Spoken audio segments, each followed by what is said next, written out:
قابل احترام بزرگوں، خواتین اور عزیز نوجوان ساتھیوں، اللہ عز و جل جو رب العالمین ہے، کائنات کی ہر شے اسی کے حکم سے وجود میں آئی، اور اللہ ہی کا حکم ہوگا کہ کائنات کی ہر شے کا وجود بھی ختم ہو جائے گا۔ اور جس ذات نے ہر شے کو وجود بخشا ہے، اسے واضح طور پہ ساری مخلوق کے سامنے اپنے آخری کلام میں ارشاد فرما دیا، لا الہ الا ہو کل شیء حالک الا وجہ، وہی معبود برق ہے، عبادت کے لائق، سجدے کے لائق، رکوع کے لائق، دعا کے لائق، امید کے لائق، توکل کے لائق، نظر و نیاز کے لائق، قربانی کے لائق، وہی معبود برق ہے۔ کل شیء، باقی ہر چیز اللہ کے قریب ایک شے ہے اور شے کی عبادت نہیں کی جاتی۔ حالکن، اور ہر شے ہلاک ہونے والی ہے، اس لیے کہ جو مخلوق ہے وہ ہلاک ہوتی ہے، اور جو رب ہے وہ ہلاک کرنے والا ہوتا ہے، جو رب ہے وہ وجود دینے والا ہوتا ہے۔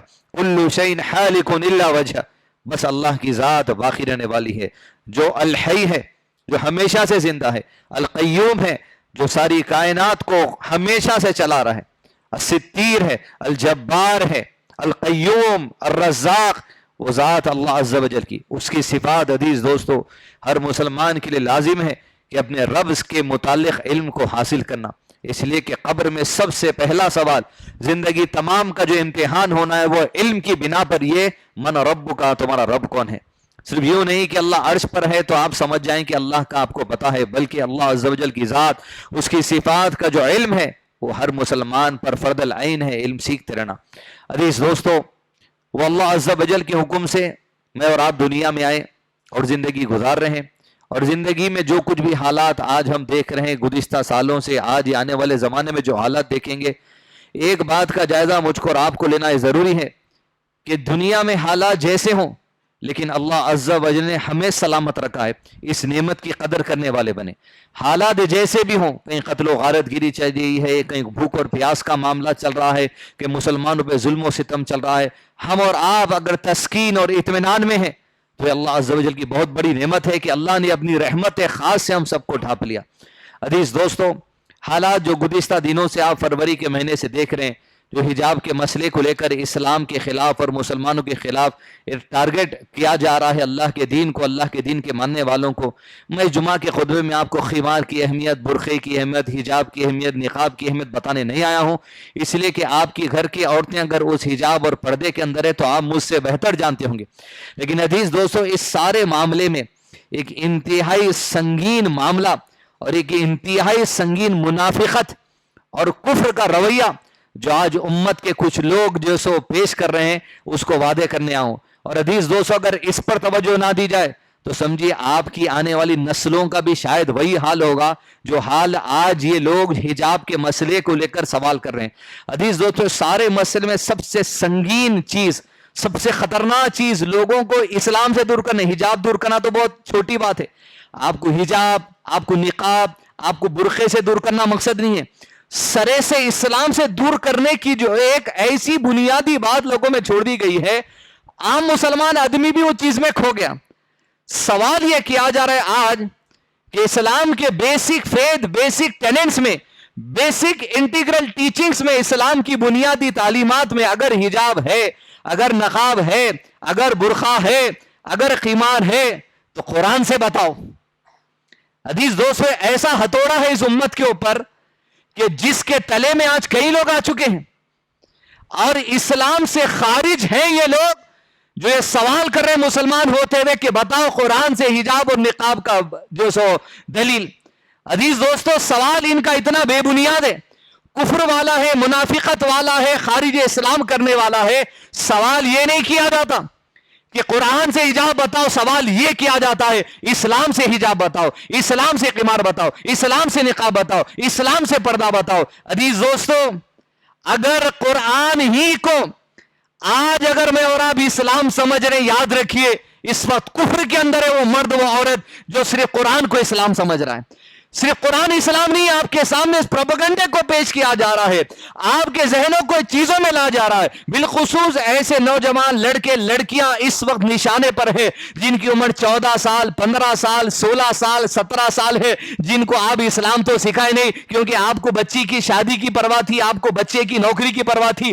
آج ان کی عمر 14-15 سال میں جو اٹیک ان کے ذہنوں پر آپ کفار نے کیا ہے، جو اٹیک ان کے ذہنوں پر دشمنان اسلام نے کیا ہے، وہ ایک ہی سوال رکھ کے کہ بتاؤ قرآن سے پردہ، آپ ٹٹول کے بتائیں گے، آپ قرآن سے پھر پردے کو اس لیول پہ ثابت نہیں کر سکیں گے، اس لیے کہ جب تک آپ قرآن ہی کو اسلام سمجھیں گے یہ کفر ہے، منافقت ہے۔ صرف قرآن ہی اسلام نہیں ہوتا بلکہ قرآن اللہ کا آرڈر ہے، اللہ کا حکم ہے، اللہ کا منشا ہے، اللہ کی چاہت ہے، اللہ کا فیصلہ ہے، اللہ کی گائیڈ لائنز ہے۔ لیکن قرآن میں جو گائیڈ لائنز ہے اس پر عمل کرنے کا جو طریقہ اسلام کا، وہ اللہ کے نبی اسلام کی زندگی ہے۔ وہ قرآن اللہ کا پیغام ہے اور قرآن پہ عمل کرنے کا جو آپ وسلم کا طریقہ ہے اسے اسلام کیا جاتا ہے۔ عزیز دوستو، علامہ امام بربری رحم اللہ آپ کی مشہور کتاب شرح السنہ سونے کے حروف میں لکھا کہ ہر مسجد ہر گھر پہ جمعے کو لکھا دیجئے، ہر بچے کے اسکول کے بیگ میں جو کتاب پہ جب بچے اپنا نام، اپنی کلاس، اپنا سیکشن، اپنا رول نمبر لکھتے ہیں، اپنی اولاد کے جملہ لکھائیے، اعلموا ان الاسلام هو السنہ والسنۃ الاسلام، جان لے ہر مسلمان ہر کفار کہ اسلام اللہ کے نبی وسلم کی سنت کو کہا جاتا ہے، والسنۃ والاسلام۔ اور اگر تمہارے اندر سوال اٹھتا ہے اگر اسلام سنت کو کہا جاتا ہے تو جواب دو کہ سنت کیا ہے، تو امام لکھتے ہیں رحمہ اللہ والسنۃ الاسلام، ارے سنت اس کے سوا کچھ نہیں، جو اسلام ہے وہی سنت ہے۔ اما عائشہ صدیقہ رضی اللہ عنہ سے کسی نے پوچھا آ کر ہمیں اللہ کے نبی صلی اللہ علیہ وسلم کے عمل کے بارے میں بتائیے، آپ نے جواب میں پھر سوال کیا کیا تم نے قرآن نہیں پڑھا؟ وہ آپ صلی اللہ علیہ وسلم کا عمل اسلام ہے، اور اسلام اللہ کے نبی صلی اللہ علیہ وسلم کے عمل کو کہا جاتا ہے۔ جو عمل آپ نے کیا اور اپنی موجودگی میں صحابہ کو کروایا، اپنی موجودگی میں جو صبح کی عورتوں کو کروایا، وہ اسلام ہے۔ صرف قرآن کو اسلام کہہ کر آج یہ لوگ پیش کریں عزیز دوستو، یہ وہ لوگ ہیں جو اپنی نسلوں میں کبھی اپنی لڑکیوں کا نام عائشہ نہیں رکھے۔ یہی لوگوں سے سوال اٹھتا ہے، یہ لوگ آج جو پیش کر رہے بات بتائیے کہ قرآن سے جو سو حجاب کو بتائیے، یہ صرف قرآن کو اسلام سمجھنے والے لوگ ہیں جن کی نسلوں میں، جن کے خاندانوں میں اپنی اولاد کا نام کبھی انہوں نے ابو بکر نہیں رکھا، کبھی عمر نہیں رکھا، کبھی عثمان نہیں رکھا، کبھی عائشہ نہیں رکھا۔ اب یہ لوگ اٹھ کے کہہ رہے ہیں عزیز دوستو، اس لیے کہ عائشہ، عمر، ابو بکر، عثمان اور ابو ہریرہ، حضرت علی، ارے انہی کے پاس تو دین کا پریکٹیکل طریقہ جمع ہوا ہے۔ ان کی عظمت کو جب گرائیں گے، ان کے مقام و مرتبے کو گرائیں گے عزیز دوستو، جب اسلام کو قرآن کے کر بتایا جائے گا، حضرت عائشہ کی عظمت کو گرایا جائے گا، ابو ہریرہ کی عظمت کو گرایا جائے گا، وہ RSS کا دلال سلمان ندوی جب یہ کہتا ہے کہ ابو ہریرہ جو سو درباری تھے اللہ کے نبی صلی اللہ علیہ وسلم کے، ارے نامقول تیری منافقت میں تو مجھے کوئی شک باقی نہیں ہے۔ یہ لوگ جو عزیز دوستو ابو ہریرہ کی عظمت گرانے کا مطلب یہ ہے 4,500 حدیثوں کی عظمت کو گرانا، حضرت عائشہ کی عظمت کو گرانے کا مطلب یہ ہے 2,500 حدیثوں کی عظمت کو گرانا۔ گویا اللہ کے نبی صلی اللہ علیہ وسلم کو قرآن میں اللہ نے کہا اقیموا الصلاۃ، نماز کو قائم کرو۔ اب کل کے دن یہ آپ سے سوال کریں گے، بتاؤ قرآن سے سجدہ بتاؤ، بتاؤ قرآن سے سبحان ربی الاعلیٰ بتاؤ، بتاؤ قرآن سے سبحان ربی العظیم بتاؤ، بتاؤ قرآن سے التحیات للہ والصلوات بتاؤ، بتاؤ قرآن سے سبحانک اللہم وبحمدک بتاؤ، بتاؤ قرآن میں سینے پہ ہاتھ باندھنا بتاؤ۔ اب یہ سوال اٹھے گا عزیز دوستو، ایک جٹ ہو کر یہ جواب دنیا کے کفار، ان منافقین کو، ان اسلام کے دشمنوں کو جانا چاہیے۔ اسلام قرآن نہیں مانتے ہم، بلکہ اسلام قرآن اور اللہ کے نبی صلی اللہ علیہ وسلم کی سنت کو ہم جانتے ہیں۔ ان الاسلام هو السنہ والسنۃ الاسلام، اس لیے کہ اللہ کے نبی صلی اللہ علیہ وسلم نے حدیث میں ارشاد فرما مجھے قرآن دیا گیا اور اس جیسی ایک اور چیز دی گئی، گویا دونوں کو جوڑ دیا آپ صلی اللہ علیہ وسلم نے۔ گویا قرآن وہی متلو ہے جو نماز میں تلاوت کی جاتی ہے، اور آپ کو ایک اور وحی دی گئی جو نماز میں تلاوت نہیں کی جاتی بلکہ وہ حدیث نبوی صلی اللہ علیہ وسلم کا حصہ ہے۔ عزیز دوستو، اگر آج نسلوں کو، اگر آج بچوں کو، پہلے تو خود میں اور آپ اور ہماری آنے والی جنریشن کو اگر قرآن اور حدیث آپ اسلام کہہ کر نہیں بتائیں گے تو ایسے ہی لوگ میڈیا چینل پر آ کے پھر آپ کے نسلوں سے جب سوال کریں گے بتاؤ قرآن میں یہ ہے کیا, بتاؤ قرآن میں یہ ہے کیا. عزیز دوستو, انتہائی برا فتنہ ہے اس وقت جو عام کیا گیا ہے. بالخصوص اس کا ٹارگٹ 14 سال سے لے کے اوپر والے جو نوجوان ہیں وہ ہیں جن کو ہم نے اب تک قرآن نہیں سکھایا, جن کو اب تک حدیث نہیں سکھایا گیا, جن کو اب تک شرح حدیث نہیں سکھائی گئی, جن کو حدیث کا مرتبہ نہیں معلوم, جن کو سنت کا مرتبہ نہیں معلوم, جن کو راوی حدیث نہیں معلوم, جن کو صحابہ کی عظمت نہیں معلوم. اب ان کے سامنے بات آئے گی, ظاہر بات ہے کفر کی طرف جانے کے آسان اندیشے ہیں. لہذا عزیز دوستو, قرآن سنت اور قرآن اسلام, قرآن اور سنت دونوں کا نام ہے. اس آئیڈیالوجی کو جو پروموٹ کیا جا رہا ہے اس سے اپنے آپ کو, اپنے بچوں کو محفوظ رکھیے. کوئی بھی سوال آتا اللہ کے نبی صلی اللہ علیہ وسلم کی پریکٹیکل زندگی اٹھا کے دیکھنا. اب رہی بات عزیز دوستو یہ کہ قرآن کی عظمت, اس بات کو آپ نوٹ کر لیجئے کہ قرآن نبی محمد صلی اللہ علیہ وسلم پر بذریعہ وحی آیا, میرے اور آپ کے اوپر نہیں. میرے اور آپ پر وحی نازل ہوئی کیا؟ قرآن بذریعہ وحی محمد صلی اللہ علیہ وسلم پر نازل ہوا, لیکن صحابہ کو قرآن وحی کے ذریعے نہیں ملا, مجھ کو اور آپ کو قرآن وحی کے ذریعے نہیں ملا. قرآن اگر اس امت کو ملا ہے تو بذریعہ حدیث ملا, بذریعہ وحی نہیں ملا.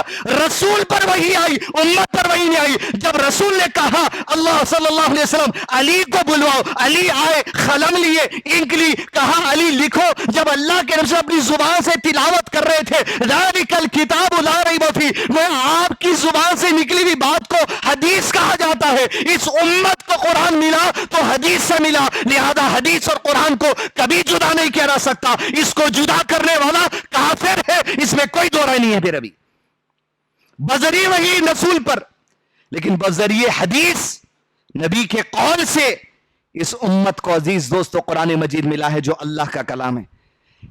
ایسا ہی درجہ حدیث قدسی کا ہے جو آپ نے تعارف علماء کرام سے سنا ہوگا کہ حدیث قدسی یہ ہے اللہ کا منشا ہے لیکن الفاظ رسول کے ہیں. وہی مطلوب یہ ہے قرآن کی, منشا اللہ کا ہے, وہی اللہ کا ہے, کلام بھی اللہ کا ہے, لیکن رسول کی زبانی من نول وہی کہا گیا جو جبرائیل نے کہا, جو جبرائیل نے کہا وہی رب نے کہا. یہ اسلام ہے, ان الاسلام هو السنہ والسنۃ الاسلام.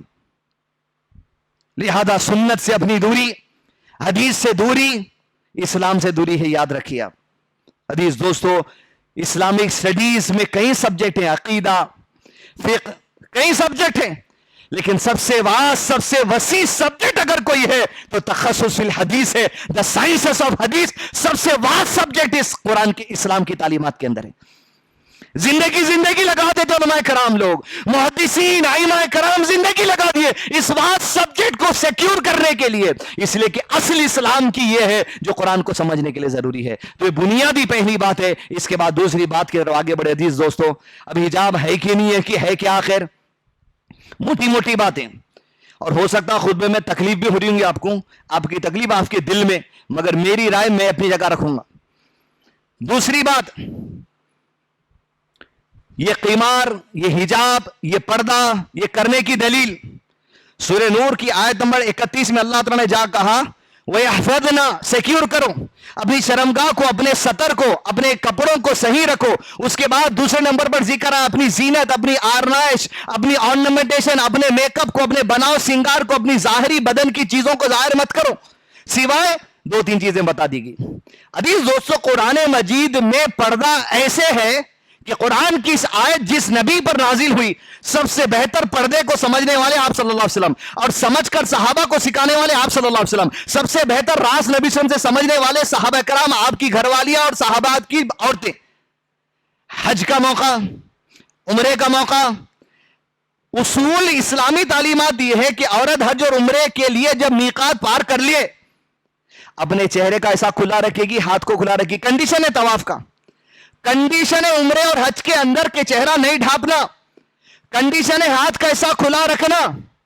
وَيَحْفَظْنَا جو قرآن مجید کی آیت ہے اور اس کے اندر دیگر اور اپنے بناؤ سنگار کو ظاہر نہیں کرنے کی بات ہے. اما عائشہ صدیقہ رضی اللہ عنہا جس نے اللہ کے نبی صلی اللہ علیہ وسلم سے وَيَحْفَظْنَا سورہ نور کی آیت کو سمجھا, سورہ احزاب کی آیتوں کو سمجھا, وہ اپنے حج کے لیے نکلتی ہیں, عورتوں کے گروپ کے ساتھ طواف کرتی چلی جاتی ہیں. حدیث کی راویہ خود عائشہ رضی اللہ عنہا ہے, کہتی ہے اللہ کے نبی صلی اللہ علیہ وسلم کے زمانے میں جب ہم حج کرنے جاتے تو عورتیں ہٹ کر طواف کرتی تھی گروپ بنا کر, لیکن اتفاق سے اپنا چہرہ کھلا ہوتا تھا کیونکہ اسلامک تعلیمات ہے. لیکن حج کے موقع پر جہاں چہرے پہ نقاب ڈالنا نہیں ہے, ہاتھ کو کھلے رکھنا ہے, اما عائشہ کہتی ہے اگر مردوں کا گزر اتفاق سے ہمارے سامنے ہوتا ہم طواف کرتی رہتی, اپنے چہروں پر نقاب ڈال لیا کرتی تھی. عزیز دوستو, وَيَحْفَظْنَا کو ایسے سمجھا جاتا ہے جب طواف اور عمرہ کے موقع پر آپ کو چہرہ ڈھانکنا نہیں ہے تو صحابہ کا عام عمل تھا کہ چہرہ ڈھانک کر رکھتے تھے, صرف طواف کے وقت اٹھاتے تھے, اتنے میں بھی غیر محرم آتا تھا طواف کے دوران بھی چہرہ ڈھانپ لیا کرتے تھے.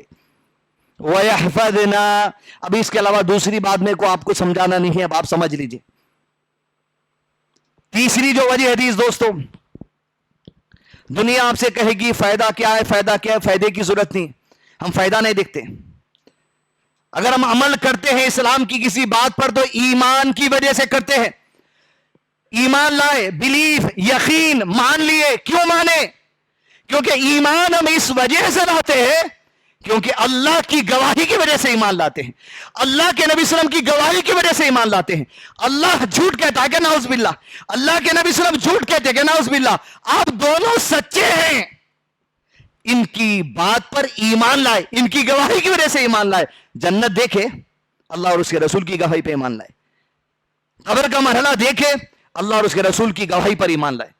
جہنم کا عذاب, قبر کی عذاب, جنت کی نعمتیں, پل صراط, حوض کوثر, میزان, جبریل علیہ السلام, فرشتے, ان کے پر امور غیب کی جتنی باتیں بن دیکھے ایمان لائے. کیوں؟ اللہ کی گواہی کی وجہ سے, اللہ کے نبی صلی اللہ علیہ وسلم کی گواہی کی وجہ سے. ہمارے لیے ان سے بڑھ کر کوئی نہیں ہے.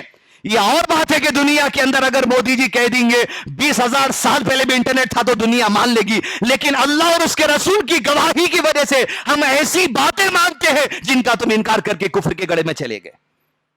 ابھی دوستو, ایمان تسلیم کی وجہ سے, ایکسپٹنسی کی وجہ سے, وہ بھی دل کی خوشی کے ساتھ. اور چوتھی بات, اگر یہ کہا جا رہا ہے حجاب is my choice, my dress my choice. اب جب سے مسکان کو دیکھ لیے, نئے نئے مسکانہ بہت نکل کے اپنے پاس, جو اب تک نہیں کر رہے تھے اب نیا شروع ہو گیا, وہ نقاب بن کے, وہ ماسک ڈال کے, وہ چال چلن, بس تبدیلی آ گئی. ویری گڈ, شر کو آپ تبدیلی لا رہے ہیں, ذرا اپنے آپ کو ہوش میں لائیے, آگے اس پر بات کریں گے. عزیز دوستو, اب مائی ڈریس مائی چوائس کا کوئی معاملہ نہیں یہاں پر. آپ اگر یہ کریں میری مرضی, میں کچھ بھی پہنتی ہوں, کچھ بھی کھاتی ہوں, کچھ بھی پہنتا ہوں, کچھ بھی کھاتا ہوں, میں نہیں چلتا. آپ کی چوائس اسلام, آپ کی چوائس حجاب نہیں ہے, کبھی بھی یاد رکھیے, چوائس نہیں ہے. ہماری چوائس اسلام ہے, حجاب نہیں. دنیا میں جب آئے, شعور میں جب آئے, اللہ کا دین, اللہ کے نبی صلی اللہ علیہ وسلم کی تعلیمات ایک چوائس بنی, اور دنیا کی جو سو خواہشات ایک چوائس بنی. اس چوائس کو چھوڑ کر جب ہم اللہ کے دین کو اپنی چوائس بنا لیے تو اب حجاب, داڑھی, برقع, خمار, ولیمہ, شادی, تمام چیزوں میں جو اسلام کی پیاری احکامات ہے, اب یہ چوائس نہیں ہے. جب اسلام چوائس بن گئی تو ساری چیزوں میں چوائس ختم ہو گئی, اب اختیار ختم ہو گیا. اب آپ نے جب اسلام کو چن لیا, اب حجاب آپ کی چوائس نہیں ہے. اب اسلام کو جب چن لیا آپ نے تو اسلام کے حکم پہ قربان ہو جانا, سبمیشن ہو جانا, قربان کر دینا, مسلم اپنے آپ کو اللہ کی مرضی کے حوالے کر دینا, اب یہ آپ کی چوائس بن گئی. مائی choice, my dress, my choice, my food, یہ سب ڈالانا سائڈ میں رکھے, انٹرنیٹ ٹک ٹاک پہ اچھے دکھتے, لیکن جب ریالٹی میں آپ آئیں گے ہماری چوائس اسلام ہے, حجاب نہیں. اب یا تو یہ بات آ گئی, اگر کرناٹکا میں مبارک اللہ برکت دے اس آدمی کو جو اپنی بچی کے سامنے چوائس رکھی گئی, اسکول کے اندر لے کر گیا اس کو, بچی کو کلاس روم تک چھوڑتا ہے, پرنسپل کہتی ہے خمار اتارنا پڑے گا, جواب دے کر جاتا ہے وہ آدمی میں اپنی بچی کو لے جاؤں گا لیکن خمار اتارنے والا نہیں ہے. یہ چوائس ہے اسلام ہماری, حجاب ہمارا چوائس نہیں ہوتا. اگر حجاب چوائس ہوتا اسلام میں تو اتار بھی سکتے تھے, پہن بھی سکتے تھے, لیکن جب اسلام چوائس ہو گیا تو ساری تعلیمات پہ چوائس ختم ہو گئی ہمارے لیے. اب بس عمل, اب تو یہ ہے ان شانیک هو الابتر, اگر لائنی شریعت کی کوئی ادنا بات اللہ کے نبی صلی اللہ علیہ وسلم کی اس سے نفرت ہے تو کفر کی بات ہے، اگر یہ ناپسند ہے تو علامہ شیخ عثیمین نے کہا منافقت کی علامت ہے. پھر تو چوائس نہیں اپنے پاس، کیونکہ ہماری چوائس اسلام ہو چکی ہے. اب کوئی معاملے میں صرف قیمار حجاب کی بات نہیں ہے، داڑھی نو چوائس، ٹخنے کپڑا نو چوائس، شادی بڑے پیسے سے نو چوائس، ولیمہ سادگی سے نو چوائس. چوائس ختم ہو چکی آپ کی. یا تو اسلام میں رہنا تھا یا تو اسلام سے ہٹ کے رہنا تھا. جب اسلام کو پسند کر لیے تو اللہ اور اس کے رسول صلی اللہ علیہ وسلم کی ہر بات کو پسند کرنے والے اللہ تعالیٰ مجھ کو اور آپ کو بنا دے. آمین. رسول اللہ صلی اللہ علیہ وسلم جو دعا کرتے تھے، اللہم حبب الینا الایمان وزینہ فی قلوبنا، کہ میرے رب میرے قریب میرے ایمان کو محبوب کر دے، وزینہ فی قلوبنا، میرے دل کو منور کر دے، روشن کر دے کہ اسلام کی باتوں کو خوشی سے سنبھالوں.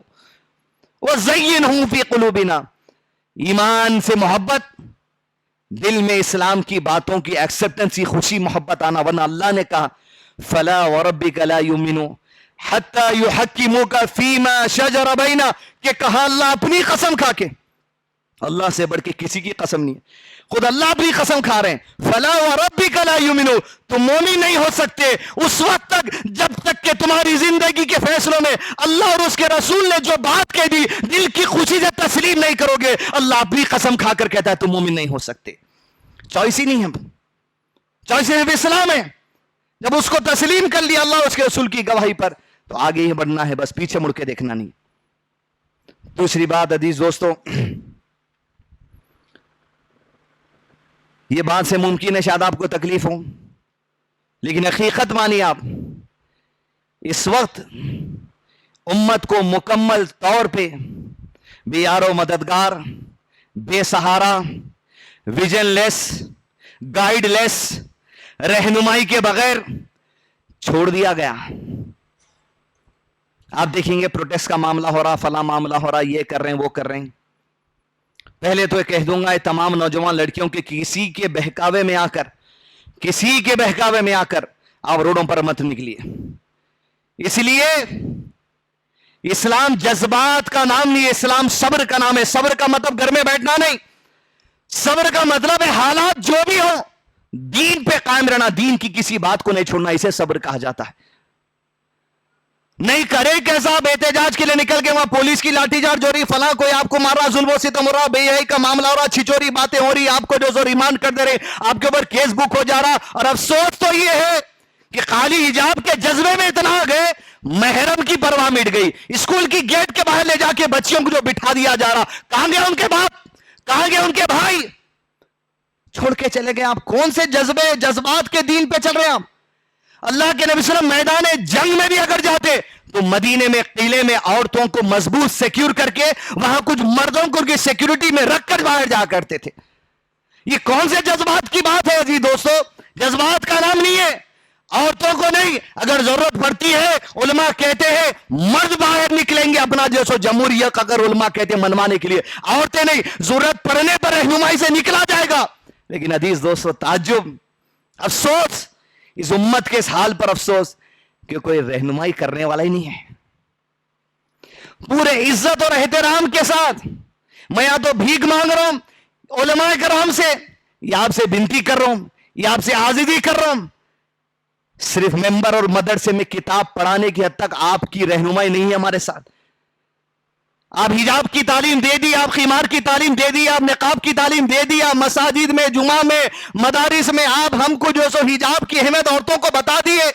لیکن آج جب مساجد کے باہر، مدارس کے باہر، امت کے اندر یہ معاملہ آ رہا ہے، آج بھی آپ کی رہنمائی کی ضرورت ہے. ورنہ یہ احتجاج جو روڈوں پر چل رہے ہیں یہ آپ کی رہنمائی نہیں ہونے کی وجہ سے چل رہے ہیں. یہ گمراہی ہے جو آج چل رہی ہے یہ آپ کا گائیڈ لائنز نہیں ہونے کی وجہ سے چل رہی ہے. عزیز دوستو، امت کے اندر آج ہندوستان کے اندر ایک بورڈ ہے، مسلم پرسنل لا بورڈ جس کو کہا جاتا ہے، ایک ایسا پلیٹ فارم ہے. لیکن افسوس اس بات کا ایسا دکھ رہا جتنے بورڈ ممبر سے وہ لا صرف ان کے پرسنلی حد تک رہ گیا. One voice, one platform, one organisation, one voice, پوری امت اس بات پر چلے. امت کے اندر یہ آج دور اندیشی نہیں ہے. انہیں وہاں احتجاج کر رہا ہوں, انہیں وہاں فیس بک پہ کر رہا ہوں, انہیں وہاں ٹویٹر پہ کر رہا ہوں, انہیں اپنے کالج کے باہر کر رہا ہوں, انہیں اپنے گھر کے باہر کر رہا. چھوڑ دیے. کسی نے کہا کہ بھائی یہ حجاب کے مسئلے کو اپنے لوگوں کی احتجاج کی وجہ سے سیاسی رنگ دے دیا گیا, تو مطلب کیا علماء کرام سیاسی رنگ دے دیا گیا تو اب آپ نہیں آئیں گے؟ داؤد علیہ السلام کا سیاسی بہنوں اور بادشاہ نہیں تھے؟ سلیمان علیہ السلام کیا سیاسی معاملات میں بادشاہ نہیں تھے؟ کہ اللہ کے نبی صلی اللہ علیہ وسلم سیاسی میدان کے اندر جو سو لوگی رہنمائی نہیں کرے؟ کہ امت کو مارنے مٹنے پر آپ چھوڑ دیں گے؟ رہنمائی کے آج بھی نہیں کریں گے آپ؟ کب آنے والے ہیں آپ؟ اتنی جماعت اہل حدیث, جماعت اسلامی, تبلیغی جماعت, دیوبند کی جماعت, فلاں بریلوی جماعت, فلاں مسلم پرسنل بورڈ, افسوس دھجیاں اڑائی جا رہی ہے آج تمہارے سامنے. اے ہمارے موجود علماء کرام, دھجیاں اڑائی جا رہی ہے آج یہ دین کی تعلیمات کی. کرناٹکا کے ہائی کورٹ کا یوٹیوب مسجد سے نکل کے ماری آپ. Karnataka high court live hearing, جج کے سامنے جو وکلا بات پیش کر رہے ہیں پردے کی لائیو دیکھ سک رہے ہیں آپ. من پوری ہیئرنگ زوم کے اوپر چل رہی ہے, آپ مسجد کے بعد نکل کر دیکھیے. حدیث دوستو, کامر صاحب جو حجاب کے جو سو اس مسئلے کو مسلم کمیونٹی کی طرف سے پیش کر رہے ہیں, میں سوال کر رہا ہوں علماء کرام سے, اتنی جمعیتیں, جماعتیں, آرگنائزیشن دنیا بھر کے اندر ہے, ارے ہماری تو رہنمائی چھوڑ دیے, لیکن جج صاحب کے سامنے جب وہ وکیل کامر صاحب پیش کر رہے ہیں حجاب کے مسئلے کو قرآن سے, کون سے علماء کا آرگنائزیشن ہے جا کے وہ وکیل سے مل کے بولا کہ دیکھیں بے اسلام صرف قرآن نہیں, اسلام سنت کا نام ہے, یہ پوائنٹس آپ پیش کریے.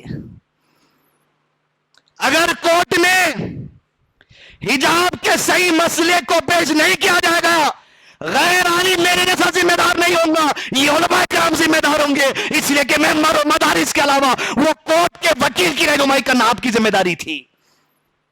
پلیٹ فارم ہی چنیے, کہاں سے جمع سکیں گے؟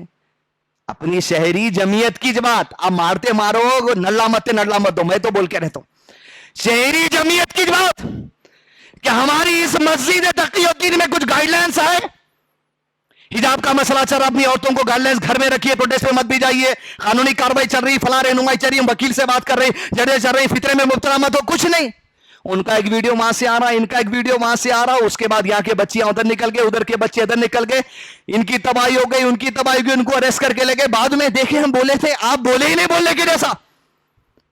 آپ پہلے ون پلیٹ فارم لائیے کہ جب مسجد تقی الدین میں اور حیدرآباد کی اہل حدیث مسجد میں ایک اعلان آ گیا, سارے لوگ تسلیم کر لینا. اللہ کے نبی صلی اللہ علیہ وسلم کا اصول دعوت کا یہ تھا, الناس علی دین ملوکیم, جو آپ علماء کرام نے ہمیں سکھایا ہے کہ اللہ کے نبی صلی اللہ علیہ وسلم قبیلے کے سرداروں پہ کنٹرول کرتے تھے. ایک ایک امیر حلقے کا کنٹرول کریے, بات بتائیے تاکہ امت گمراہ نہ ہو جائے, پروٹیسٹ کا غلط استعمال نہ ہو جائے. عورت حجاب کے مسئلے میں محرم کی تعلیمات نہ چھوڑ دے, عورت حجاب کے مسئلے میں کہیں دوسرے جو سو دین کے تقاضوں کو بھول نہ جائے. جب تک رہنمائی نہیں ہوگی یہ فیصلے ہوتے رہیں گے اور ذمہ دار آپ رہیں گے. حدیث تو میری علماء کرام سے بہت ہی مدباندھنا گزارش ہے, آپ کی رہنمائی کی ابھی بھی ضرورت ہے. ون کامن پلیٹ فارم کی ضرورت ہے, ون ویژن کی ضرورت ہے, ون وائس کی ضرورت ہے, تاکہ امت ایک بات اگر ہمارے علماء کرام سے نکل جائے اس کے تابع بن جائے. یہی فتنوں سے بچنے کا جو حقیقی معاملہ ہوگا. حدیث دوستو, آخری بات, حجاب کی جو اصل ہے وہ صرف آپ کے جسم کا چھپانا نہیں ہے. حجاب کی جو اصل ہے وہ الحیا و شعبۃ من الایمان ہے. یہ حیا, شرم, ڈگنیٹی, انٹیگریٹی, سیلف ریسپیکٹ, یہ غیر مسلموں میں بھی ہوتا ہے, یہ مسلمانوں میں بھی ہوتا ہے. ممبئی کے نربھیا اسکواڈ جو پولیس کا ایک ڈپارٹمنٹ ہے, جہاں لڑکیوں کے ساتھ اگر کوئی چھیڑ چھاڑ کا معاملہ ہوتا ہے تو 103 نمبر ڈائل کریں گے. پوری ممبئی میں کہیں بھی پولیس کی سروس ہے, بہت اچھی ہے. اس کا ایک 2 منٹ کا ایڈورٹائزمنٹ ہے. حیا کیا ہے؟ وہ ایڈورٹائزمنٹ سے ہم سیکھے کہ غیروں مسلم میں بھی حیا کی اللہ نے جو فطرت رکھی وہ آج بھی ہے.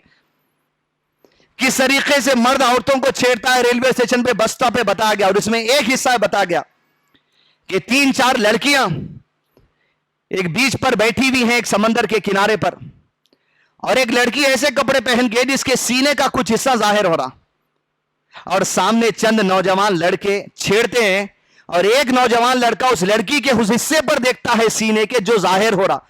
جیسے ظاہر ہوا 103 لڑکی بعد میں ملاتی, پہلے وہ جسم کا حصہ اپنے کپڑے کو کھینچ کے ڈھانپ لیتی. الحیا اسے ہی کہا جاتا ہے جس فطرت پر، اسلام پر ہر مرد اور عورت کو پیدا کیا گیا. کوئی نہیں چاہتی غیر مسلم لڑکی یا غیر مسلم لڑکا اس کے ساتھ اس طریقے کا معاملہ ہو. آپ کپڑے پہننے کی آزادی ہے، وہ کیسے کپڑے پہن کر پھرے اس کے باوجود نہیں چاہتی کوئی مجھے چھیڑے. یہ غیرت ہے، یہ حیا کا حصہ. حدیث دوستو، کسی میں کم ہے، کسی میں زیادہ ہے، کسی میں تو مری بھی ہے. الحیاء شعبۃ من الایمان. حجاب کا مقصد حیا ہے حدیث دوستو، حیا. اور جب حیا مر جاتی، آپ کے گھر سے برقع پہن کے ہی نکلتے، مگر نیچے کی آدھے 4 گنڈیاں کھلے رہتے اور جینس پینٹ جھانکتے رہتا، اور آپ یہ سمجھ رہے میں پوچھ کر کی ہوں. آپ کی حیا مر گئی. آپ برقع پہن کر نکلیں گے، آپ ماسک پہن کر نکلیں گے، لیکن آپ کا جو خیمار ہوگا اس کے اوپر یا تو چمکیاں ہوں گی، یا تو جو آپ کے نوز پیس پر چمکیاں ہوں گی، یا تو آپ کے ماسک کے اوپر دل اترے ہوا ہوگا. یہ حیا جب مر جاتی سب کچھ یہ کام ہوتے. اب تو ٹک ٹاک چل رہا، خیماروں پہ، نقابوں پہ، ہر کوئی جو سو مسکان کے جیسا وائرل ہو جا رہے. حدیث دوستو، الحیا اگر یہ بچ گئی دنیا اور آخرت میں کامیاب ہو گئی. حیا مر گئی اگر، آپ برقع پہن کے بھی کبھی اللہ کے نزدیک پردہ کرنے والی عورت نہیں شمار کیے جا سکتے. ہم عائشہ صدیقہ رضی اللہ عنہا تصور کر کے جس حجرے میں اللہ کے نبی صلی اللہ علیہ وسلم رہتے تھے، وہیں سی جہاں پر آپ کا انتقال ہوا، ہم عائشہ کے حجرے میں، انبیاء کو وہیں دفن کیا جاتا ہے. آپ صلی اللہ علیہ وسلم کو حضرت عائشہ کے حجرے میں دفن کیا گیا. قبر کے بازو کے حصے میں آپ کا پھر جو کمرے کا حصہ بچا ہوا تھا وہیں رہتی تھی. حتیٰ کہ عائشہ صدیقہ رضی اللہ عنہا کہتی ہیں رات کو سوتے وقت آپ اپنے اوپر کا ٹاپ جو حصہ ہوتا ہے وہ نکال کر سوتی تھی. اللہ کے نبی صلی اللہ علیہ وسلم کی وفات کے بعد بھی آپ کے رات کے سونے کا یہی جو سا طریقہ تھا. دن گزرتے گئے، 2.5 سال گزرے، حضرت عائشہ کے والد ابو بکر کا بھی انتقال ہو گیا. ان کی بھی قبر اسی حجرے میں آئی جہاں حضرت عائشہ کا حجرہ تھا. ایک طرف شوہر کی قبر، رسول اللہ صلی اللہ علیہ وسلم کی قبر، دوسری طرف والد کی قبر. کہتی ہیں رات کو سونے کے وقت وہی میرا مزاج تھا، جو اوپر کا کورنگ ہوتا تھا وہ اتار کر سوتے تھے. حتیٰ کہ 10 سال مزید گزرے، اس لیے کہ اللہ کے نبی صلی اللہ علیہ وسلم کی وفات کے وقت حضرت عائشہ کی عمر 18 ایئرس تھی. محدثہ، صاحب حدیث، صحابہ کی استاذہ، مزید 50 سال آپ کی زندگی تھی. دین اس لیے سلامت رکھا گیا. کم عمری میں شادی ہونے کا ایک فائدہ حضرت عائشہ کا یہ تھا کہ آنے والے 50 سال تک وہ دین کو سلامتی سے رکھنا تھا. ابو بکر عمر یہاں کے فتوے لیتے تھے. وہ شخصیت کا نام عائشہ صدیقہ رضی اللہ عنہا ہے. 10 سال کے بعد ابو بکر کی موت کا وقت آیا قریب. جب احساس ہوا حضرت عمر کو میری موت کا وقت قریب ہے، تو عائشہ کے پاس پیغام بھیجا کہ مجھے وہ قبر کی جگہ دے دو عائشہ جو تم نے اپنے لیے اٹھا کے رکھی ہے. حضرت عائشہ نے کہا قبر تو میرے لیے رکھ لی تھی میں، لیکن آج عمر کے اس درخواست پہ فوقیت دیتی ہوں، اس قبر کو میں نے عمر کو عطا کر دیا. زندگی میں آپ کو پیغام مل گیا تھا، جنازہ گیا، انتقال کے بعد مرنے سے پہلے آپ نے وصیت تحریر کروا دی تھی. عائشہ کے حجرے کے پاس جا کے اجازت لینا کہ اجازت ہے کہ گھر میں میری میت لائی جائے، یا اگر عائشہ انکار کر دے تو اس کے انکار کو تسلیم کر لو. مرنے والا تو کہہ نہیں سکتا. میت کو لے جا گیا گھر پر، اجازت لی گئی. اب عائشہ نے کہا اجازت ہے. حضرت عمر بن خطاب کے جسم اطہر کو قبر میں اتارا گیا. اب یہ رات جو آئی، اما عائشہ روایت کرتی حدیث کو، میرے شوہر کے انتقال، میرے والد کے انتقال، ان کی قبریں گھر میں تھی. الحیاء شعبۃ من الایمان. ایکسٹریمزم نہیں حدیث دوستو، ایک عورت کی غیرت ہے وہ جو اللہ کے نبی صلی اللہ علیہ وسلم کی بیوی ہے، وہ جو اسلام کو بن باز سے اچھا سمجھنے والی، وہ جو اسلام کو شیخ البانی سے اچھا سمجھنے والی، وہ جو اسلام کو شیخ حسین سے سمجھنے والی، وہ جو اسلام کو ابن تیمیہ سے اچھا سمجھنے والی ہے. حدیث دوستو کہتی اما عائشہ جس دن سے حضرت عمر کی قبر میرے حجرے میں آئی، بس وہ رات تھی میں نے سوتے وقت اپنے اوپر کا کرتا اتار کے سونا چھوڑ دیا، وہاں سے میں اوپر کا کرتا پہن کے سونا شروع کر دی. الحیاء شعبۃ من الایمان. ارے قبر والے سے کہہ کی ہے حدیث دوستوں، لیکن یہی سلفیت ہے، یہی منہج صحابہ ہے. اپنی غیرت کو للکارنا کسی بھی اعتبار سے، اسے اگر کوئی ایکسٹریمزم کہتا ہے، زیادتی کہتا ہے، تو اسلام کو اس نے سمجھانا، اس لیے کہ اسلام کو سمجھانے والے یہ لوگ ہیں، اسلام کو سمجھنے والے یہ لوگ ہیں. میری عورتوں سے گزارش ہے، میری بیویاں، میری بچیاں، میرے ہم سب سے گزارش ہے دوستو، الحیاء شعبۃ من الایمان. حیا ہے تو غیرت ہے. یہ غیرت مر گئی. آپ برقع پہن کے بھی برقعے والے نہیں رہیں گے. اللہ جو سو ہر شر سے ہر فتنے سے زمانے کے آنے والے دور میں ہم تمام کو محفوظ رکھے. وصلی اللہ علی نبینا محمد وعلی آلہ واصحابہ وسلم تسلیما کثیرا.